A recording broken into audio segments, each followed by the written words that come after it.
All right, please settle down. We're starting the next session. So, thanks Vijay for a very insightful overview of Unix and the history of Unix. So, the previous session kind of covered a lot about how Unix evolved and more about the impact of Unix. So, Vijay left the hook in for the next session where we'll talk about how different versions of Unix came about, and especially on the Linux platform. So the next speaker will cover the evolution of embedded Linux. So speaker for this session is Patanjali Somyaji. It's my pleasure to welcome him to Persistent and for this afternoon session. Patan, as we all fondly call him, was the director of engineering at Motorola Mobility. It's a part of the Google family now, and where he led the platform engineering in the upgrades group.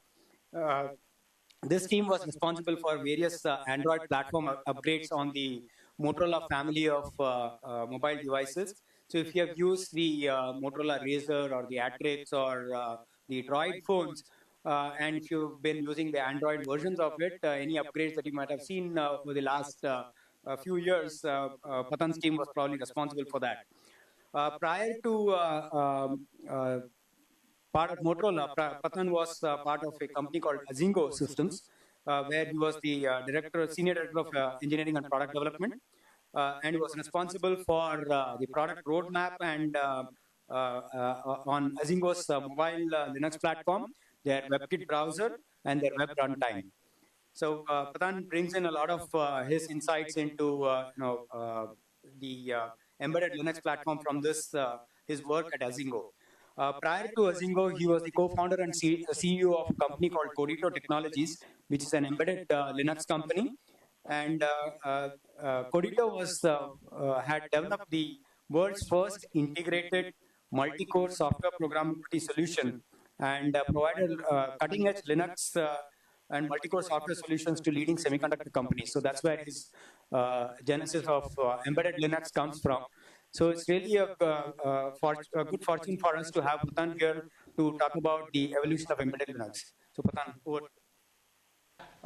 Thanks for a very kind introduction. It's actually an honor to come and talk about this subject. When I was in college in 96, 2000 time frame, we had a head of department who used to, we were whatever geeks of that time, working on computers at home, trying to figure out what is DOS, what is Windows, what's the x86 processor, what is 386, what's all virtual memory and all of that. And we had a head of department who insisted on teaching us about the Motorola 68000.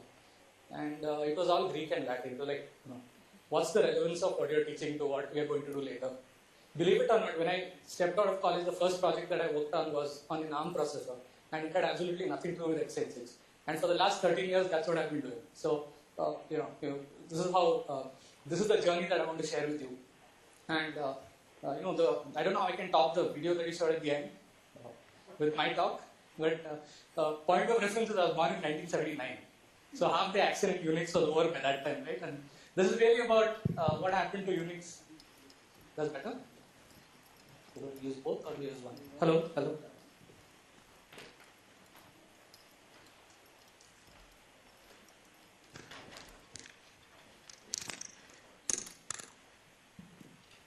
I think I must use this. Yeah. This is better? Okay, so I want to take you through the journey of how embedded Linux started about 10 years after where Vijay left off. So if you really look at embedded Linux today, right? Embedded Linux is everywhere. So how many of you use embedded Linux every day? Right? Okay, I see 4 hands, 7, 10. How many of you use Android every day? Many more hands. So guys, it's the same thing, right? Android is embedded Linux. If you look at almost every embedded platform today, it's running some form of embedded Linux, whether it's television, whether it's... So I put up some of these on the slide up there. So you look at and each of these are, in some sense, historic devices. So if you look at the first one over there, that's the TiVo. That was the first DVR that came out. And it came out in around 99. This device was one of the first commercially shipped consumer devices which ran embedded Linux. It also triggered what was called the GPL version 3. So the GPL version 2 basically enforced that all source code needs to be open and you should have the rights to change it and then use it in whichever way you want. But hardware manufacturers got around this by actually not allowing you to change the hardware, the software that's on your system. So they locked up the system, not allowed you to change the hardware, the software on it. And TiVo was one of the first commercially successful hardwares to actually enforce this. It led to the development of the GPL-v3, which had what we call the TiVoization clause. So you can't, you can't, if you have software using the GPL-v3, you can't actually do stuff like that. The other one is, the Leapster Explorer, path-breaking device for children. Again, you don't realize, but it's all embedded Linux below it. There's a Roku device, very recent device, last 3 or 4 years, which you don't really, at this point, you don't really talk about embedded Linux, right? That's the power of where embedded Linux has come to today. The Robonaut 2 is a humanoid robot, the first humanoid robot in space, which, I couldn't resist putting that up there, which runs embedded Linux. And I put the Samsung Smart TV there because it's there every day. We see maybe 10 minutes for that every day. It's there, you can see it plastered everywhere. If there's one thing I want you to go back and remember when you actually see that TV next to it, that it runs embedded Linux. So how did all this come about, right? So traditionally, if you look at what embedded systems were, they were essentially special purpose systems. People ran their own, started their own operating system to very custom to the hardware and very custom to the application that was being built. So everything was homegrown, everything was in-house, and it was all in-house RTOSes, and there was different types of ones written all over the place. In 1980, we had the arrival of the first general-purpose commercial embedded OS, which was VRTX, and this was by Hunter at Reddy, and Reddy was actually instrumental in the Linux market after that because he was one of the co-founders of Monte Vista. We started in 1980, we had VRTX. Its claim to fame was it was used in the Hubble Space Telescope, and a very early Motorola mobile phones, the software, radio controller software was based on VRTX. However, by the mid-1980s, it as it always happens in software, second movers do better, and Windows VxWorks became the predominantly famous operating system that everyone was using in commercial RTOSes. There were other solutions, and the big change that happened conceptually was that embedded application design moved from the system itself into writing the embedded app. So people started buying commercial RTOSes and then putting their own applications on top of it and spending time on how the application was written. Time to market became increasingly important, so you couldn't really spend time going and writing another operating system. So the trend was take what operating system is available on the market and build an app on top of it. Along this time, when all this was happening in the embedded space, Linux was born.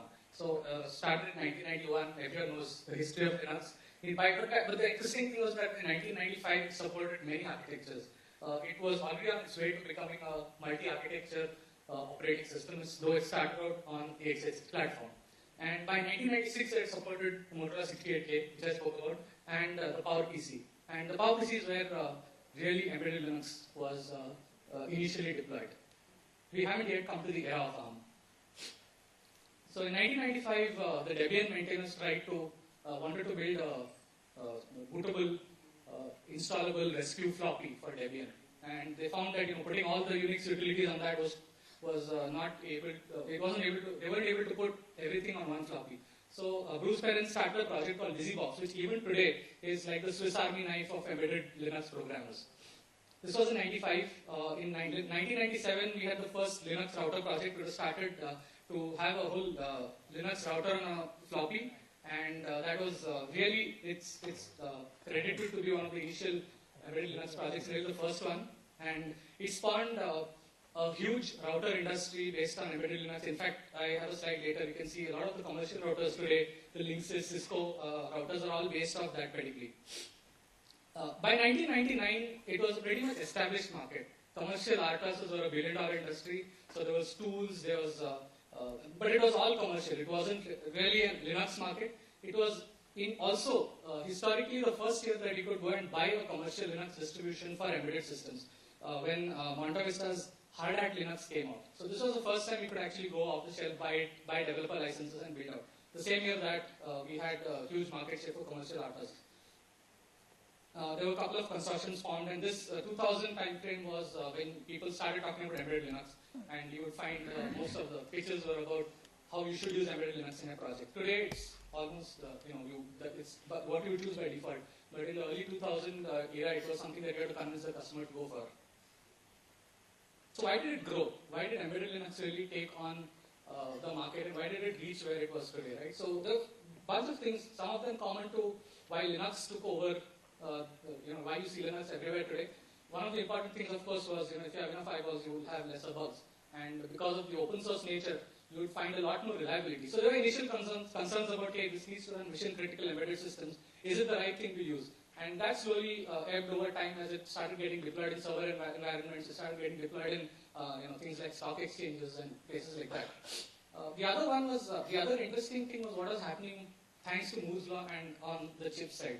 So because Linux was built to support an MMU, you had a situation where apps would not crash each other. In traditional RTOSes, you would find that if you write the app the wrong way, it could go and overwrite some other app's memory, and then you will face all sorts of system crashes. Now, Linux was built with an MMU. So, two things happened. One was that Linux supported MMUs, and the second thing is that MMU processors became cheaper and cheaper. So, when you had processors like the ARM which came with MMU, they were much cheaper than they used to be earlier, and they could be deployed in embedded systems from a cost perspective. And when you had that, you had Linux which supported it. That was a sort of inflection point for the growth of embedded Linux. Of course, there was also the cost-sensitive, high-volume market at that time, and Linux itself got ported to a non-MMU configuration, which is called microcontroller Linux. Cost was a big factor also where people started using Linux. So because it was royalty-free, in those days, for every deployment of solution, you had, let's say you had 1 million phones, then you had to pay $1 per phone, let's say, to a commercial RTOS company for use of their commercial real-time operating system.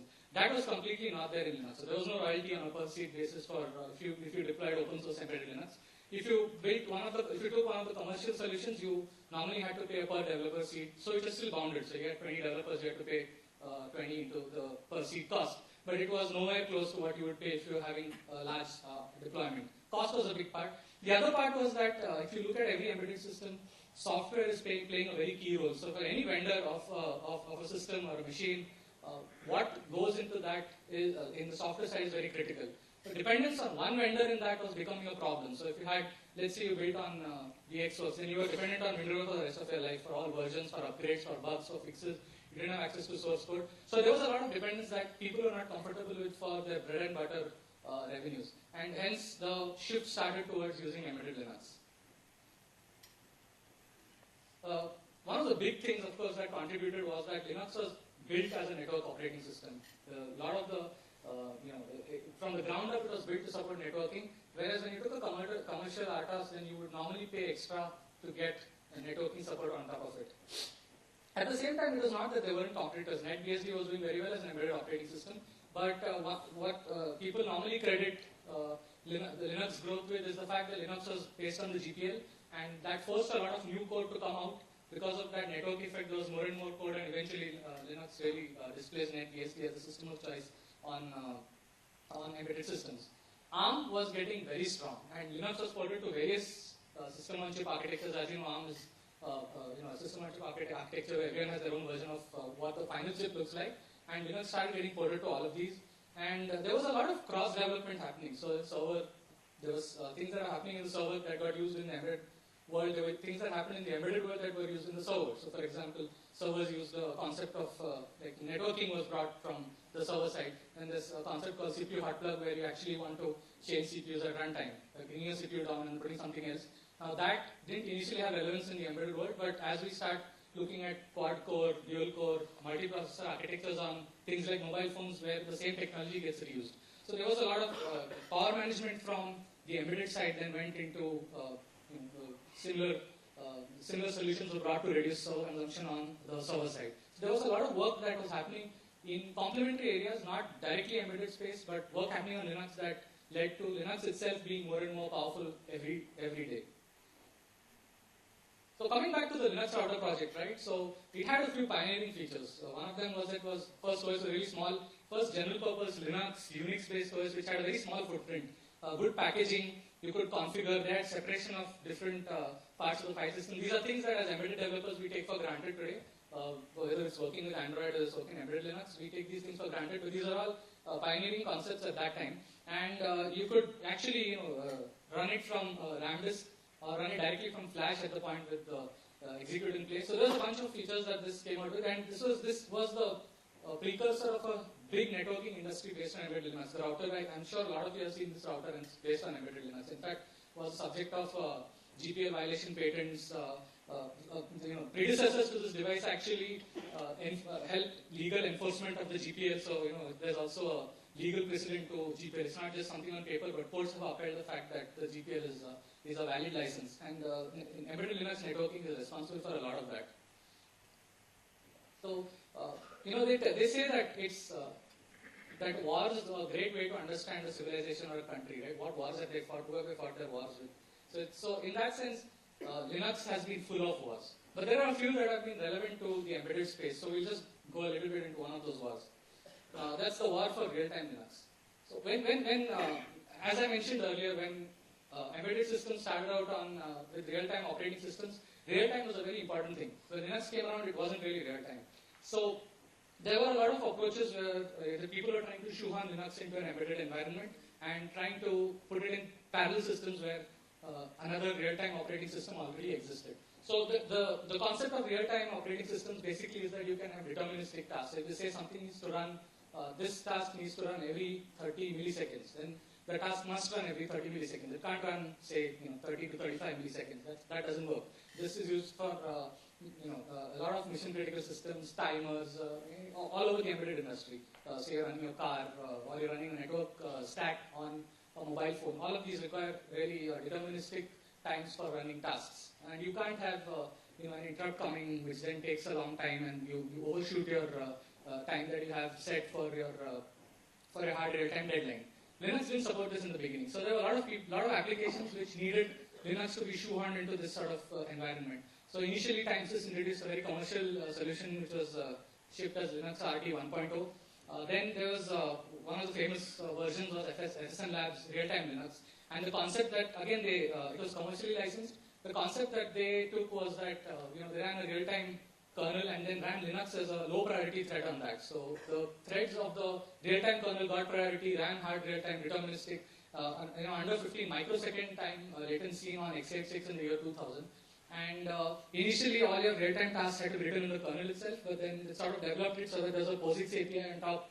You run apps in user space which are hard real-time. And this was sort of like a dual operating system approach. Now we see a lot of prevalence in terms of hypervisors on server side. In fact, even hypervisors which are getting used on various Android phones today to split, to actually run two versions of the OS. Sometimes use a hypervisor to run, let's say, a security DRM function on a mobile phone, and you have the rest of it running Android. So it's a precursor to all of that. But this was in the year 2000 initial versions. But of course, the Linux community wasn't taking this lying down. It was all commercial. There was licensing on it, and it was really going well with the kernel maintainers. So the kernel team itself started working on this, and there was a lot of friction around that time, which is the right solution to be adopted.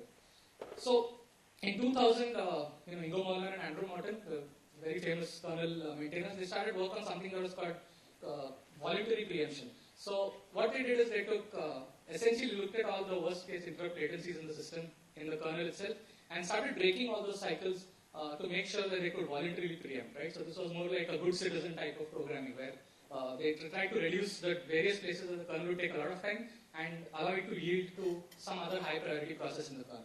And essentially, this was merged eventually in the Linux 2.6 kernel, so it was like a first step. Along that time, a lot of work happened. The other piece that happened was rather than voluntary preemption, the work was started to make the kernel itself preemption. The motivation for this at that time was because there was a lot of use of Linux in low latency audio, where you need to have good response time and you can't have interrupt latencies which block the playing or recording of audio, and also because of desktops. So if you use desktops at that time, there were many cases at that time where you would be moving your mouse on the screen and it suddenly froze for a few seconds, and then you would move the mouse again. It froze because maybe it was writing to hard disk, or there was some other I/O operation, or something was taking time in the kernel, and so everything in the system froze. So because this was Linux was getting deployed a lot, real-time Linux concept started coming into the kernel itself, and Robert Love started working on what was called the preemption patch, really to target smooth user interaction, low latency audio. And what it did was that in many places where the kernel didn't have critical sections, it allowed higher priority tasks to run. So it essentially allowed preemption at many more points in the kernel. And then this was adopted by Monta Vista in their Monta Vista Linux 4.0. And finally, all this work went into the 2.6 kernel, which I think came around 2003-2004 timeframe. So, there's a quote from Linus about the fact that you don't really want to run hard real-time tasks with Linux. But there was an effort that started at that time to really give you hard deadlines. So even with all this preemption, voluntary preemption, it wasn't that you could be deterministic about when a task would run. So what happened is in 2005, work began on a patch called config preempt RT. Now this started making Linux into a fully preemptible kernel. So one of the big problems that you had was that though you had made the kernel preemptible, in many places the kernel itself was in critical sections. If you're in an SMP architecture, then you had to lock variables across different processors. So a lot of things that are happening that are actually not preemptible. So the idea was to go with this patch was to make everything preemptible. So a few things they did was, first of all, look at all the kernel primitives and make the kernel primitives preemptible itself. So all the locking, like you had read-write locks, spin locks, all of them were made preemptible. Critical sections were made preemptible, and there was, of course, in some cases you can't preempt because you really have to protect that critical section. So that functionality was added. Then they introduced priority inheritance for in-kernel synchronization primitives. So what this does is, if you really allow preemption between locks, then if you have a higher priority task and a lower priority task locked on a single resource. So let's take a situation where you have a task A and a task B, which are both looking at a resource R. And A is at a higher priority than B. And let's say B is running. Then if A comes in, then A gets priority and A runs. Now what would happen if you had a task, say, C, which is between priorities of A and B. So when B is running, then C would come in, and so B would never run. And because B never ran, A would never get to run. So in effect, A gets a lower priority than C. This was called priority inversion. So one of the solutions in operating systems theory for that is to actually allow priority inheritance, so that if you are a lower priority process which is sharing a resource which a higher priority process is waiting on, then you actually get the priority of the higher process for that amount of time. So this was the sort of solution that was implemented in the Linux kernel. Then a lot of the interrupt handlers were converted into threads. So essentially, instead of running all the functionality in an interrupt handler, it was made into a small kernel thread, and then functionality was pushed onto the kernel thread, so that could then be preempted. And the other big piece that came in was high resolution timers. So what really happened was that this brought down, you could get 10 to 30 microsecond scheduler timeouts and interrupt latencies. All this infrastructure, though it's part of a patch which is not generally shipped by default, a lot of the work which went in during that time hit the kernel 2.6, and it became more and more real time for embedded systems. So, what I spoke about earlier, where the priority inheritance mutex was substituted for a lot of the synchronization primitives already in the kernel, high resolution timers, and threading of the interrupt side. Yeah. So you're saying that the priority is a dynamic feature of every process, that at certain duration it will have a higher priority and then it Yeah, this is actually more to do with what's happening in the kernel.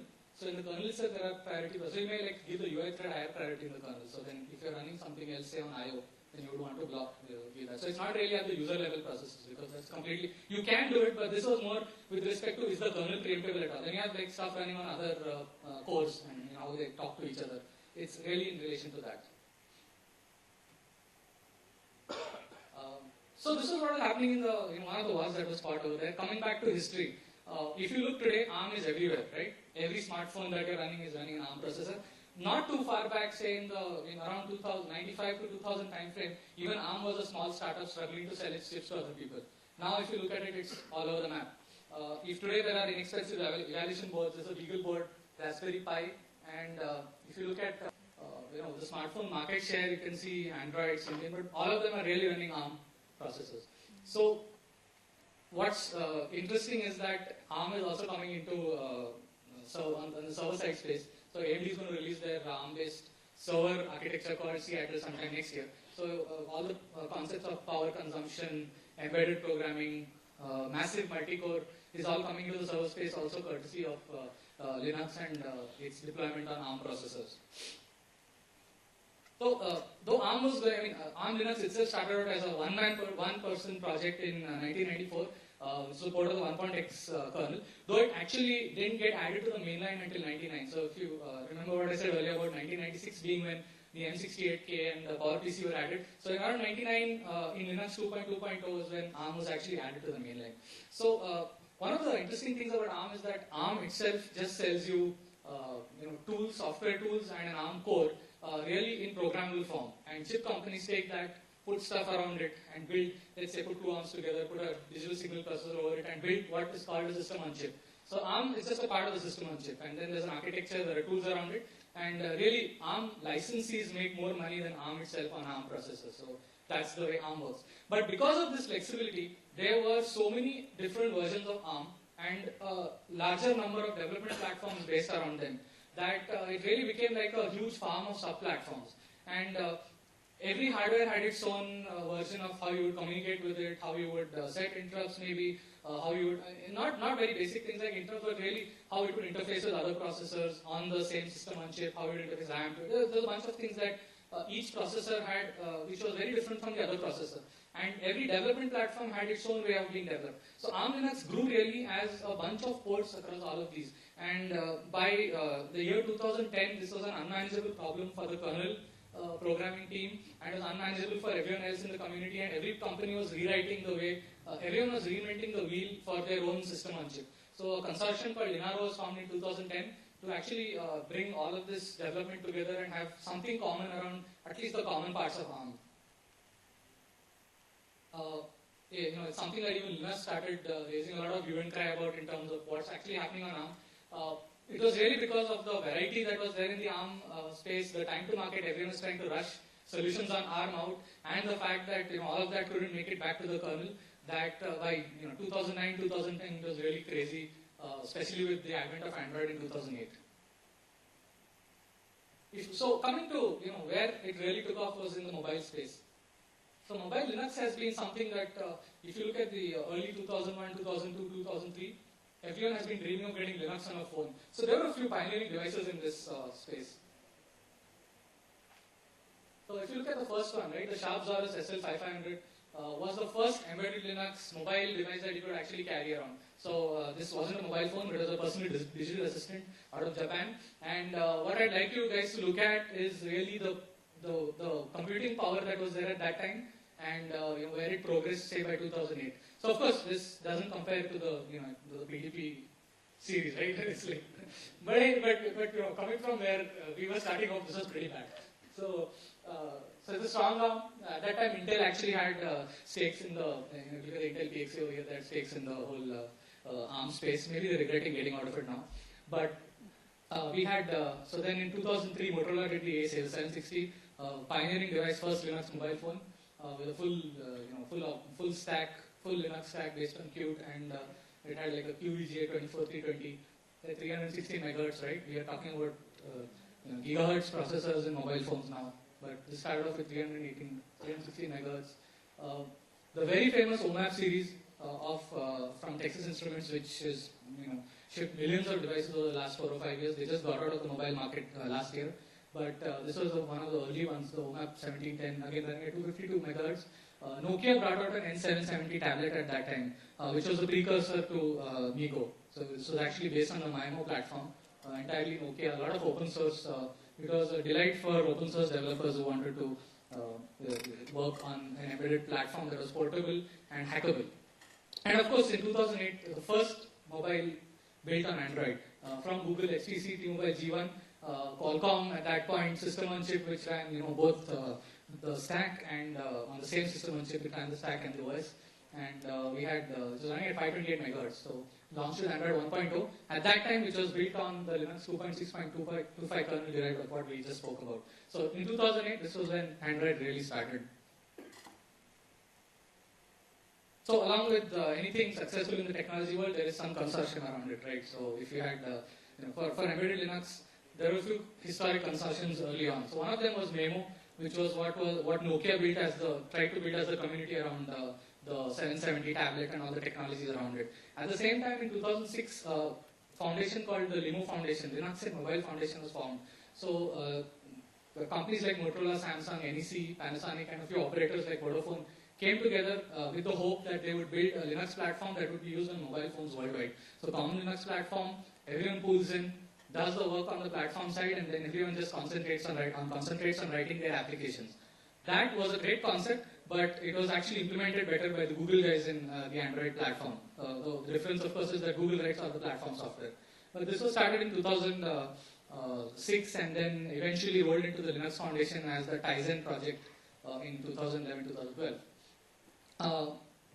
Intel started on an effort called Moblin, which was their own version of a standard platform for mobile phones and mobile tablets and all the embedded space, and eventually gave up on that and joined hands with Nokia, and Nokia and Intel then came out with what was called MeeGo, which is really a marriage of Memo and Moblin. So this was one of the other famous ones which had a runway for about a few years until what happened recently, which I will go through in a while. So let's get back, after that history lesson, let's get back into a couple of features that really have relevance from an embedded space, right? So as embedded Linux evolved, I wanted to touch very briefly on two features which are very relevant to really how small systems are developed. So initially, if you looked at embedded file systems, right, you had FAT, you had FAT32, you had all the versions of ext1, 2, 3, ext2, ext3, all of that. Now, as embedded systems started coming out, they started having flash on them, so NOR or NAND flash. Note that is very different from what we call flash drives, which are USB flash drives, in the sense that the USB flash drives actually behave like a file system to an embedded system, whereas these were really raw devices. So initially, NOR was costlier, larger, NAND was cheaper, denser, more error prone. So the initial devices were a combination of both. NOR was used for critical storage, NAND was used for larger capacities, and consumer devices, for example, iPod started shipping with NAND flash. Now, the issue with, if you follow the history of Unix, then there are basically character devices and block devices. So character devices, you seek character by character. It's not really a seek, but you do a read and a write. And in block devices, you could do seeks, you could do read and write, but they were in bigger sizes called blocks. Now, the concept of flash didn't really fit into this. So there are a bunch of things different about flash. So one of them was, in some cases you could do sequential, in some cases you could do random. In some cases, in most cases, you had an erase operation which was very distinct from a write operation. In a regular file, you would just go and write to overwrite, but in NAND, you actually had to erase a block and then write to that block again. So the whole concept of what would be needed to support flash changed, and this was triggered by embedded systems. So initially, what happened was Linux only supported read-only file systems, right, on flash. So there was Linux himself wrote CramFS, which really stored it on disk. On boot up, it would take that compressed data, uncompress it into a RAM disk, and then you use that RAM disk. So it was really read-only, say things like code. Eventually evolved into the code being run directly off the flash in the XIP form. But since flash connected as raw device, Linux needed to handle this. And in some cases like NAND flash, you would have errors, you would have bad locks, and so this was not handled in software, whereas in actual hard disks, a lot of this is handled in hardware. So here it was not handled in hardware. So what came about was what is called a Linux MTD interface, which is a memory technology device interface, and a bunch of file systems built around that, JFS2. All of these are in some form or the other, some evolution or the other, of what we actually have on all embedded devices today, like mobile phones, or if you see Linux routers, etc. In some form or the other, we are looking at some of these file systems. So JFS2 was an evolution from the earlier JFFS. So JFFS used like a circular log, whereas JFS2 then transitioned to a more efficient system. It allowed, it was a more improved version of JFS itself. But at the same time, what happened is while all these raw flash devices were being used with the MTD interface, the things like eMMC came along. So this really was flash, but there was a hardware controller on top of that, which made it actually behave like a block device. So you were back to using your block device drivers. You could use the FAT file system on them, and that's what's prevalent in most of our devices today. And there's a concept called flash leveling. So you don't want to keep erasing the same block again and again, because if you erase that, then there's a limited shelf life. So you can do 100,000 erasers on a particular block. So to do that, you actually need to erase different blocks over time. So you need to have some algorithm that spreads that out very nicely. All of this was in software in things like JFS2 and in the raw devices. But as soon as you add the controller on that, all this flash where leveling actually went into the controller, and you were presented with a block device that you could then stop thinking about a lot of the software complexity. Of course, we are coming full circle on that now. Samsung has proposed something called F2FS just last year. Here what happens is, yes, there is some intelligence there, but because of the complexity of the devices, there is intelligence that you need to build at the higher level, and that is being built into file systems like the F2FS. Another... Yeah, so mostly that handles flash leveling and bunch of other simpler items. Controller handles the flash leveling. Yeah. Or it goes into the. So initially there was no controller, then the controller came in, and because the controller came in, they are block devices again. But because the controller came in now, that's hardware, so it's not complex enough. So you need to add a software layer on top of it. That's basically how it evolved. Yeah, so I think the issue then will be that you cannot have this specific flash leveling the device specific flash leveling. Yeah, so mostly the device specific flash leveling now is in the device itself. That's what's in the controller. So flash leveling is done there. But there's a bunch of intelligence other than flash leveling which is required in new devices. That comes outside. So the flash leveling actually happens in the device itself. That was the intelligence was built in. And it's not a coincidence that Samsung came out with it because they are the number one supplier of NAND flash. So a lot of research is from the Samsung guys in this space. Yeah, IBM is doing a lot of research On the flash side. flash leveling. Okay. I'm not aware of the IBM side of it.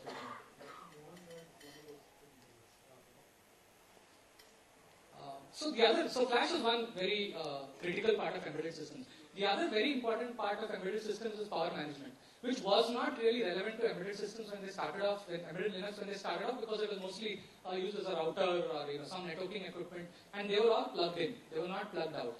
What happened in the embedded Linux space is that when it started moving mobile, when it started moving to handhelds, tablets, mobile phones, power management became a priority. But the early history of power management is really desktop based, where we were trying to get, the community was trying to get Linux working on desktops and on the server space. So there was an initial standard that came out, Intel Microsoft standard in 1992 called Advanced Power Management, where all the power management was in the BIOS, and the BIOS was very hardware specific, and the OS just had a few hooks into the BIOS to do it, but it wasn't really standardized very well. You could do a few things, and the intelligence was in the BIOS. Now, this didn't really help scale the power management side very well, and in '96 there was an open standard called ACPI, and in this the OS actually controls power management in the standard set of interfaces that you get from the BIOS. The BIOS gives a standard API, all BIOSes sign up to ACPI, devices sign up to ACPI, and they're all ACPI compliant, and then you have a complex operating system way of doing power management, which really is a model that you would see on a very complex mobile phone today. So while all this happened on the desktop and PC space, Linux was getting deployed in plugged-in environments. It was only when it started getting into mobiles that power management became critical. In fact, power management is so critical that an OEM, let's say a Samsung or a Motorola, spends an inordinate amount of time just doing power management on their devices, making sure that all drivers are running at the right power, because you want 4 hours talk time, you want 10 hours of time on the iPad. All that is possible only because of heavy, aggressive and controlled power management on these devices. So getting power management right is a major activity at any OEM. So what are the mechanics that you really have in power management, right? One of them is you put the system into suspend, so the system goes into sleep. You could go into CPU idle, so if the CPU is doing nothing else, it needs to go to sleep. Of course, it needs to get woken up if, let's say, user presses a key, you switch on the screen, something like that. Then you can scale the frequency, not everything. Like video decode means high frequency, but if you're just you're not doing something that intensive, CPU intensive, you can scale the frequency down. And ARM processors allow all of this. Then you have the device power management overall, right? If, for example, what's happening on the Wi-Fi side, what's happening on the mobile radio, what's happening on Bluetooth, what's happening with the LCD, what's the brightness level of the LCD. There's a bunch of power management that you need to do in an embedded system, especially in mobile, around all the various devices. And then the CPU hot plug feature I mentioned earlier, where you actually, which is very relevant for mobile phones today, because you can bring CPUs down in a mobile phone. You actually have more than one CPU to do some power management on. So there was no standard really on the power management side, and even worse, there was no standardization on the ARM SoC side. So each ARM SoC would provide a superset of these things, and depending on the hardware around it, there were different APIs, there were different knobs that you could control, and everyone had a different approach to power management. There was a lack of common infrastructure, there's intrinsic hardware differences itself. So eventually, again, this was one of the big pieces that the Linaro project tried to bring together and unify. So in 2000, when they came together, one of the big focus areas that they had was power management. Now, I show you a brief slide that talks about what the ideal Linaro architecture is for power management on an embedded device. So as you can see, it's pretty complex. So that is what they're trying to unify across the whole ARM space. So you can see all the concepts we talked about earlier, like the CPU hot plug, then there's the frequency scaling, there's the user space over here, which could be at the user or kernel, of course, but then there is all the device driver layer. They talk to various standard APIs. They're trying to standardize on So basically an SOC abstraction which is common, they're trying to get it common across all ARM processors, and then you have all the actual domains to do the controls. So this is pretty much, it's why embedded systems started getting, it's an illustration of why embedded systems started requiring things like Linux, because the complexity of even a single function on that. So the similar complexity in device management, the similar complexity if you look at graphics management and getting really fast graphics on the system. So each one of these is so complex that you need a complex general purpose operating system to be doing embedded systems. So power management, of course, was very relevant, and Android came along in 2008. So when the concept that everyone had before that was like, okay, if there's a timeout, the device will go to sleep. If nothing's happening, let the device go to sleep now. This was what the standard way of power management was. The way Android thought about it was very different. So this started off as one of the other big wars in the Linux community. Android came over and said that, hey, the default system state should be sleep, and only when something needs to be done should it be woken up. And to do that, they provided a concept called a wake clock. So in an Android wake clock, unless you take the wake clock, the system goes to sleep. So anyone who wants to make the sleep the system awake goes and takes a wake clock. So let's say Wi-Fi doesn't need to go down. Wi-Fi driver goes, takes a wake clock, holds the wake clock until it needs to do its operation and releases it. And if there are no wake clocks, the system goes down. But the default state is to go down.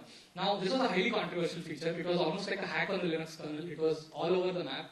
So though it came for the first time in 2008, it's only in 2011-2012 time frame in the 3.3, 3.4 kernel series that a compatible solution actually got into the mainline kernel. So till then it was like a fork which nobody ever took, and chip manufacturers were supporting two different types of kernels. So they had drivers with wake clocks and drivers without wake clocks. They had board support packages with and without. So it was one of those big wars that were fought over there. But as it is a very interesting starting point for the rest of what I want to talk about, which is really how Android has changed the embedded Linux industry. So the big question is like, is Android the new embedded Linux today, right? It's of the same pedigree, it's built on Linux kernel. So is Android what we call embedded Linux today? It's everywhere. One of the reasons we say embedded Linux everywhere is Android. So what Android really is if you look at traditionally what embedded Linux solution would be, you would make a lot of changes in the kernel because you had a different hardware, but then your user space would remain the same. So you would have something running on X11, GTK+, or and the rest of the C library. What would really change were the drivers, what you're doing on the kernel side, you have a highly customized kernel.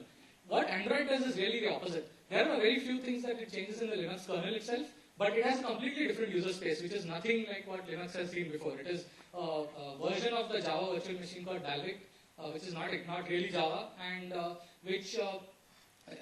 user space, very well known Android user interaction layer, which we all know about, but it's really not the rest of the Linux stack. So it's really based off the Linux kernel. So whether you want to call it embedded Linux or not, I'll leave it to you. But this is where Android evolution started, and starting 2008, we have started to see a lot of work that Android has brought to the Linux space. A lot of innovation in Linux is happening on the Android space.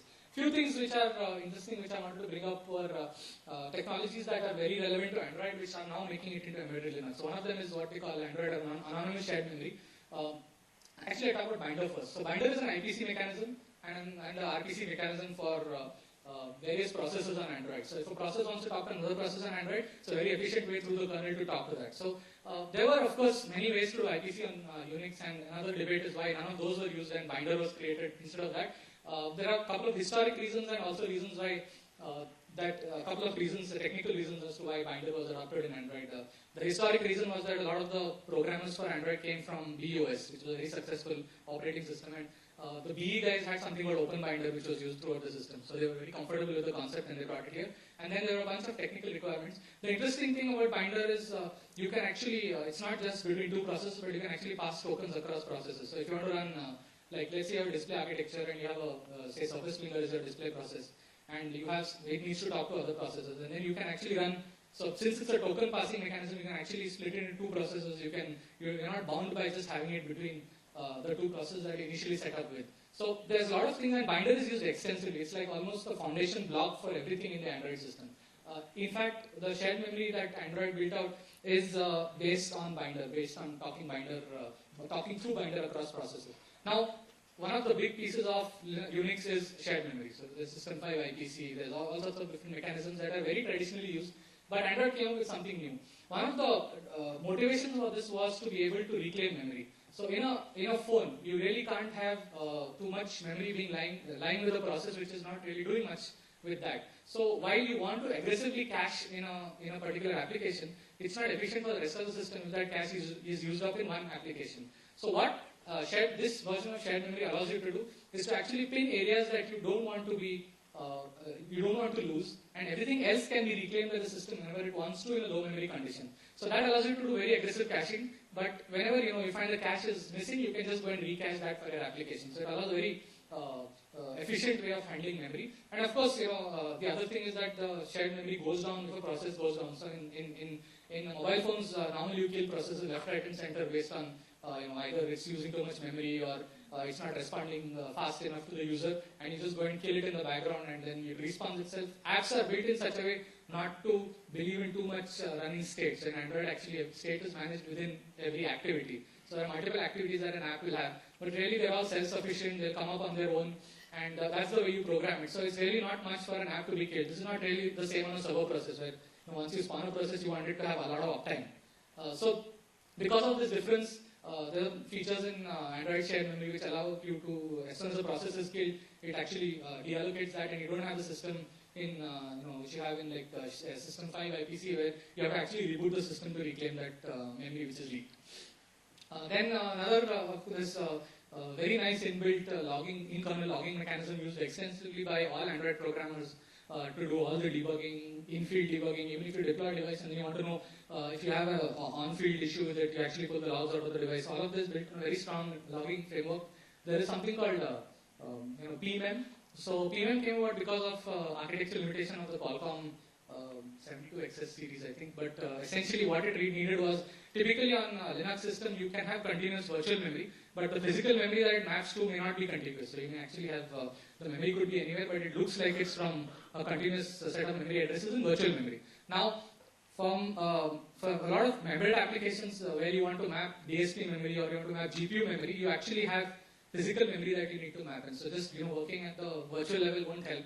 There actually needs to be contiguous memory. Say when you write the screen to, in some cases when you write the screen to memory, that needs to be a large screen, that's a lot of memory. That needs to be one after the other. So for that contiguous memory, PMEM driver was created. Then of course, low memory handling conditions are very different on mobile phone. So they need to be much more aggressive and controlled. So there was something called a Viking killer, which is replacement OM handler in the kernel.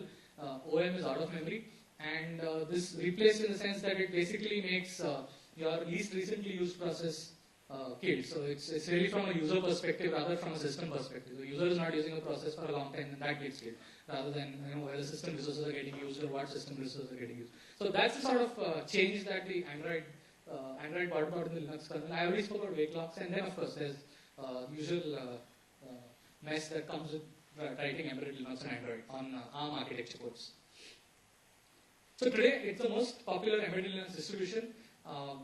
It's really come from very hostile reception in the embedded Linux and in the Linux kernel world to a gradual version of, let's adopt few features. Let's make sure there's only one Linux kernel that runs Android and that runs other embedded Linux versions. So this mainlining of a lot of Android features.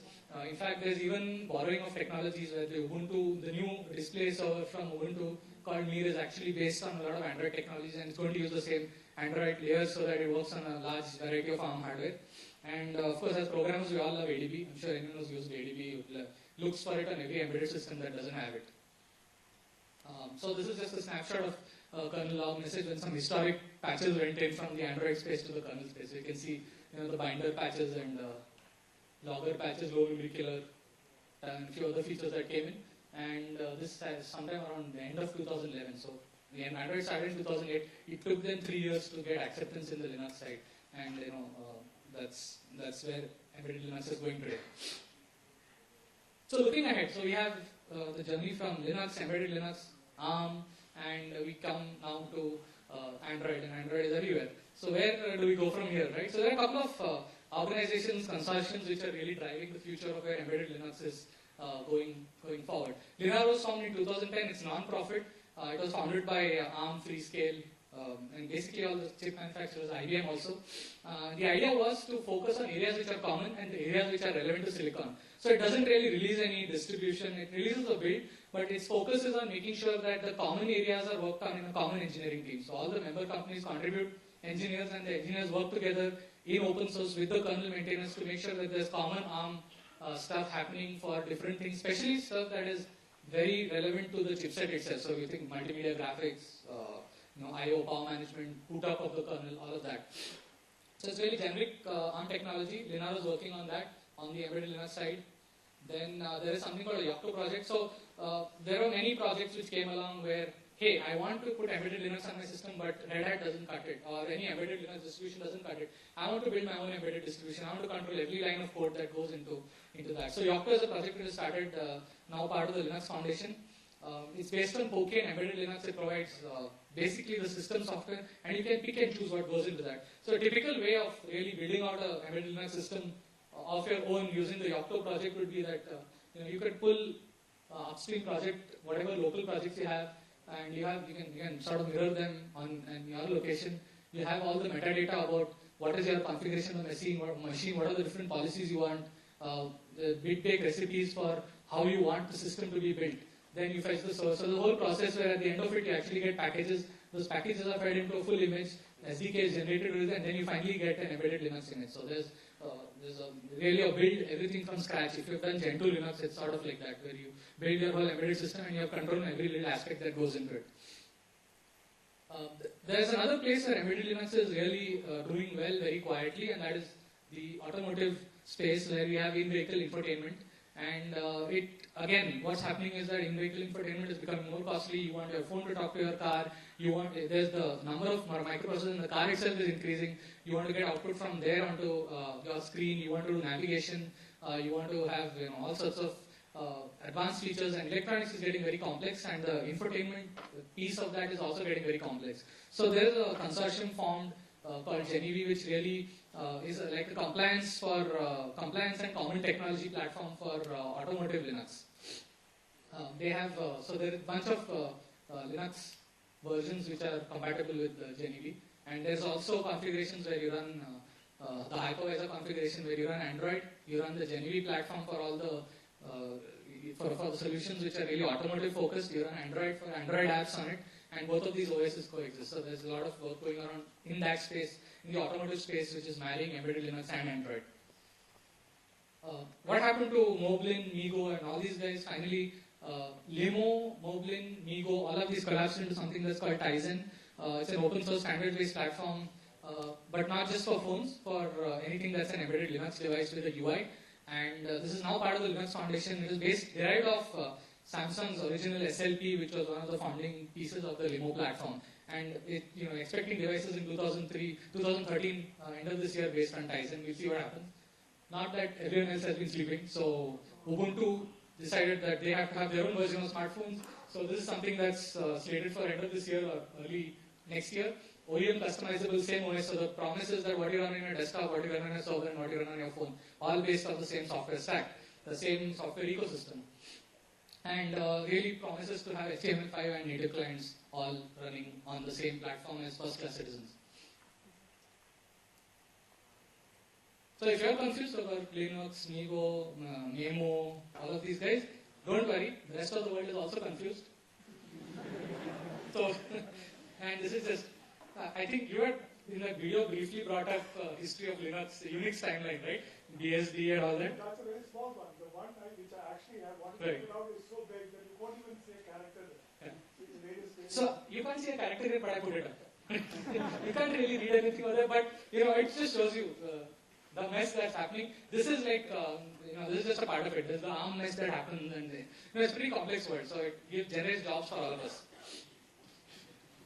And so that doesn't mean that that's the end of the story. So while mobile phones is very hot and everyone wants to build a platform of their own, it's when the moment you think Android is there and no one else is going to do something, there are three new solutions that people talk about, like Ubuntu and then there's Tizen, and not to forget Firefox is coming up with what is called the Firefox OS. So this is really write everything in the web.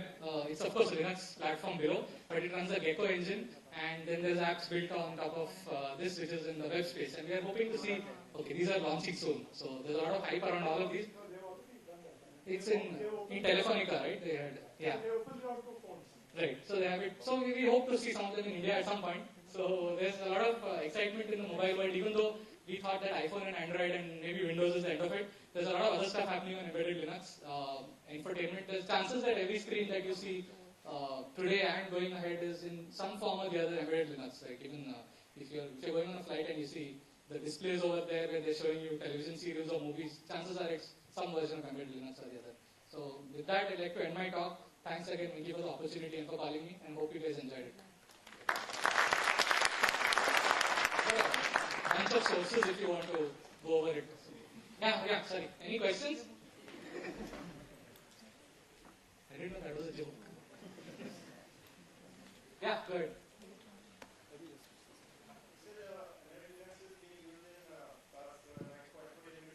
Right.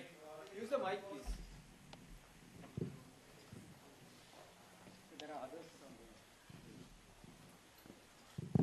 So are they used for critical systems as well, like for ECU or traction control?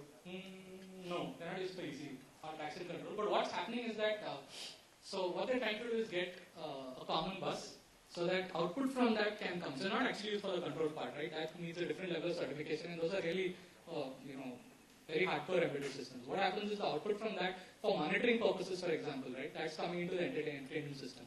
That infotainment system is getting on Linux now. I don't think that we'll get into the ECU level right now, at least. But who knows? Maybe if the config, the RT patch, it might go in. It's too much code to go in there. I have a second question. Yeah. You must have heard about Ubuntu Edge. Yeah. So they say that one OS, it can run on multiple devices. Right. So is that a step towards diminishing the difference between embedded and desktop OS? Yeah, that's an interesting question actually. So I would say that even mobile phones without Ubuntu Edge, which you have, the amount of stuff we have on Android and iPhone and iPads and Android tablets itself is a diminishing step. As you know, PC shipments are going down for the first time in history. Tablet shipments are going up. Microsoft is worried. Intel is worried, right? So this is anyway happening irrespective of Ubuntu Edge. Ubuntu Edge is very interesting.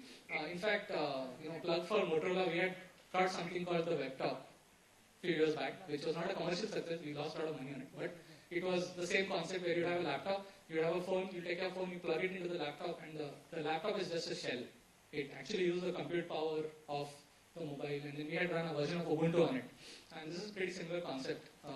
I guess it's the perennial question of whether Ubuntu is useful as a desktop OS or not. Atrix had it. That was laptop. So Atrix was laptop. So the question is, it's a nightmare to upgrade, but so the question, of course, is whether Ubuntu is good enough as a desktop OS for you. And there's still a lot of Microsoft Office, a lot of Microsoft tools, and Windows is still the number one desktop operating system. Mac is getting there. I think that question will really decide whether the Edge is going to be successful. But for someone who doesn't need the functionality, it's as good as having a tablet today already. Hope that answers the question. Yeah. Hey. Yeah.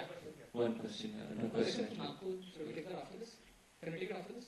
Yeah. Go ahead. Oh, first a comment. I think this was a great follow-up to the Let It Be Act. So Okay. fabulous. Thanks. Thanks for Let It both from the historical background as well as the contemporary stuff. Let it see. Yeah. Right and Yes. whatever. But I have a question about the kernel wake locks and partial wake locks, which I closely look at on Right. my phone. Then you should answer the question. No. Yeah. This is a serious question because it seems to me that the largest amount of power is consumed by the power manager service. Because, Okay. and that is antithetical because Yeah. that's what you want to not consume. So my battery time is like 5 hours and 6 hours. Right. And this is a Google phone, by the way. And that's what's spending most of the time. Yeah. What is it doing? It's trashing it. So I'm not sure where the power, the measurement of where the power manager itself having using up all the battery. I don't want to comment on that. You really need to look at the system for that. But so I'll give you some perspective on it from the OEM side, right? When we're building the phone. So typically, like we get we get 3 to 4 months to, maybe 6 months really, on a device to get it to market. So what we do is, first of all, we'll just, let's say we're taking a new version of Android. So first of all, we just port everything, right? So just the display coming up is good enough. We'll be celebrating, calling the CEO on the network radio, saying, yeah, new phone, you can make a phone call, and everyone's happy. But really, it's the hard lifting after that that makes the phone come to market, right? And then we spend a lot of time. What we need to do, and this is where Android really messes things up in terms of power management, or in terms of effort required for power management. We have to go through each driver and then figure out, okay, what's happening in this driver, right? And this is just at the kernel level. So a lot of profiling. So Facebook will come, Facebook app will come. We'll be wondering, hey, Facebook is running on the phone, but then the battery, suddenly drops down to 20% when it was running at 80. So once you've gone through the whole platform side of getting power management working, which is really just all the ARM knobs have to be fitted in. You have to make sure that you have at least done CPU scaling, you have at least done all the standard stuff that you need to do, then you need to go across all the drivers and so on. This is a lot of effort. So after this happens, then we start thinking about applications and what they are doing. What happens in the Android space is that you can have apps, so they don't really have that rigorous amount of test before they come into the app store. So we are much more open with the app store. So what happens is a lot of the apps just take wake locks, and they're not really required. And then the apps should take a wake lock and then just hold that wake lock throughout the cycle of that app. And it's actually needed only for a very small amount of time. So there's bad programming practice. So a lot of things which can actually contribute to. So inherently, it's not a problem with wake locks. I mean, it's a pretty, it's a decent concept. If you don't need the phone to go down to sleep, then it will go down and it will suspend. If you need it, you hold it. And a lot of the problems don't happen at the OEM level because we take a lot of care to make sure that this doesn't happen, and we have our own metrics for which apps are used. But a lot of it is dependent on what your app usage is on. If you use system level apps, you don't put any third party apps, then you will get much more battery life, and it's really because of that. So yeah, but the specific question about power management eating up, I don't know. That shouldn't be happening. That's sort of problem. That's like there's always this. Earlier, before the power management came into the thing, people used to use task killers to Right. the power. Right. But they used to hog the power, task killers. Really? Yeah, that's right. Yeah. I mean, there were quite a few of the task killer automatic task killers. Yeah, automatic task In fact, actually, task killers or something. A lot of In fact, Steve Jobs actually, spoke bad about Android by citing task killers, saying that any operating system which requires a task killer is not something that you should be shipping. So, it in some sense makes sense, but that's Android for you. You actually have access to. So, to be able to build a task, I would say that to be able to build a task killer in any operating system shows the. It's okay, I can hear you. I'll repeat it. In the evolution of Linux, I think without that, it would be almost impossible to get Linux up to this mark. Yeah, there are a few other people who are GCC guys here. You guys, right? So I am not a GCC guy, I am a core embedded guy. But You're a core just embedded. because you Yes, didn't mention anything inside the slides. So Yeah, I'm sorry about that. Actually, yes. Yeah, to be honest, GCC plays a big role in that. I didn't talk about it. Sorry for that. And there are a couple of GCC guys here who will, have my.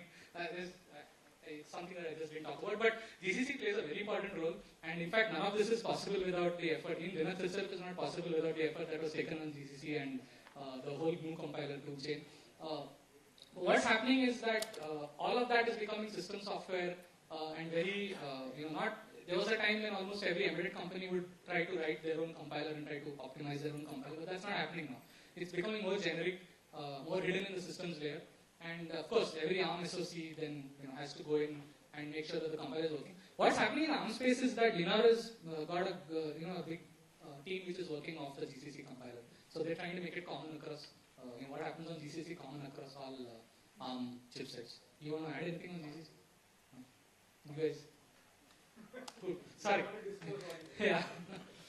So I take that point. I should have mentioned GCC at some point. Yeah.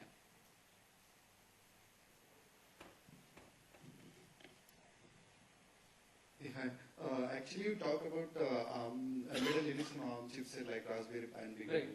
So, what is the future for that? People are doing crazy stuff there, but that what GPI would be. So, you can do anything what you want. So it's like a progression in terms of what you can do, right? If you look at year 2000 when we started out on embedded Linux, getting an embedded Linux ARM board was not simple.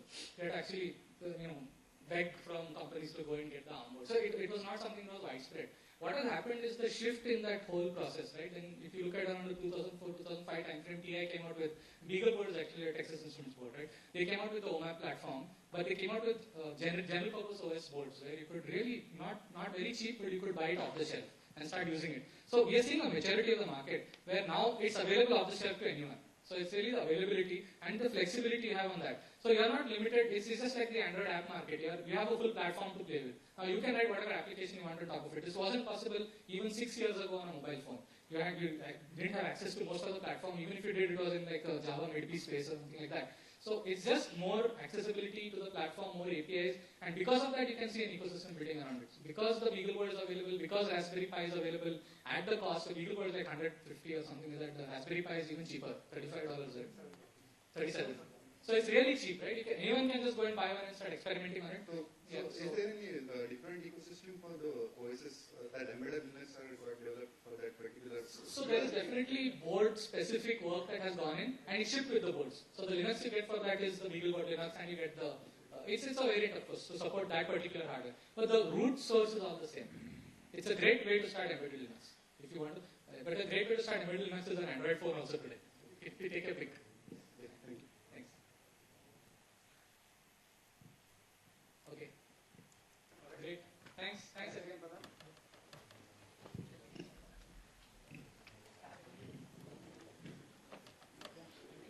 Just wait for a moment. We'd like to invite Venki also. So, please accept a small moment.